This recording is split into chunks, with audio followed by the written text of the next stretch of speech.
Мінекей YouTube көрермендерім дайын болды. Бас қарнымыз. Мінекей міндетті түрде сіздерге де осылай жасауға кеңес беремін. Осы қарынға салып істеуге өте бір керемет шықты. Енді рахмет баршаңызға. Видеомды міндетті түрде басынан бастап аяғына дейін көріңіздер. Әрине екі түрлі тағам түсіремін. Ұмытылған тағамдарымызды түсіремін. Екінші тағам міндетті түрде болады. Және де менің каналыма жазылып, лайк баса кетіңіздер, пікірлеріңізді жаза кетіңіздер. Рахмет баршаңызға. Құрметті YouTube көрермендерім, бүгін біз сіздермен бүгін бас қарын жасайтын боламыз. Неге бұл бас қарын деңіздер? Бұрын кезде бізде әжелеріміз мына басты мынау қарынға өзі қойдың мынау қарны бәрін әдемілеп тазалап алғам. Сол қарынға салып өзінің майын өзіне бұлай жасаған, керемет болған. Мына басты мынау қарынның ішіне саламыз. Мінекей мынау картоптарымызды саламыз. Сәбіз, мына сары сәбіз, қызыл сәбіз. Сосын мына бұрыштарымыз.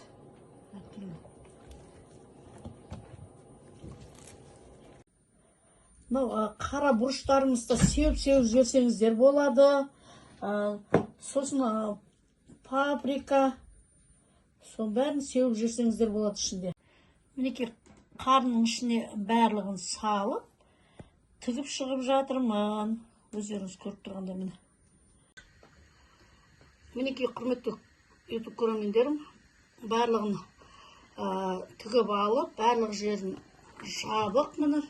Ешқандай несі ашық емес қарынның. Бүкіл басымыздың бәрін салып алдық. Енді оны қазанға суға саламыз. Мінекей үлкен кастрюляға салдым су толтырып. Енді қайнатамыз. Енді бұл қайнағаннан бастап 2 сағат қайнау керек бұл басымыз. Мінекей өздеріңіз көріп тұрғандай бас қарнымыз қайнап жатыр. Тұзын салып жіберейін. Мінекей бас қарнымыз дайын болды. Енді өшіріп, енді қазір сүзіп аламыз. Мінекей YouTube көрермендерім дайын болды. Бас қарнымыз. Мінекей көріп тұрсыздар, өздеріңіздер керемет болып піскен ғой, былқылдап прям. Енді мен 2 сағат қайнатым дегенде 2 сағаттан кішкене көбірек қайнатқан ем. Кішкене көбірек қайнаған соң езіліп, андай неғып пісіпті, бірақ әдемі болған. Өте бір тамаша. Мінекей барлығы күшті болып тұр. Міне осы қарынның ішінде өз майы өзімен піскен. Өздеріңіз міне картошка салғам, сәбіз салғам. Өте бір керемет болған. Мынау бас қарын деп, неге бас қарын? Сол бас қарынға салып пісірілген соң, сол бас қарын деп аталады екен. Бұл енді өздеріңіз білесіздер, бұл басты бір құрметті қонақтарға, және де бір мысалы құда күтетін болсаңыз, жаңадан қой сойып, осылай жасап, үлкен басты қонаққа осылай тартсаңыздар болады басты. Қазіргі таңда енді бар ғой, мен сіздерге айта кетейін, ешкім бұлай бас қарын ғып ешкім жасамайды.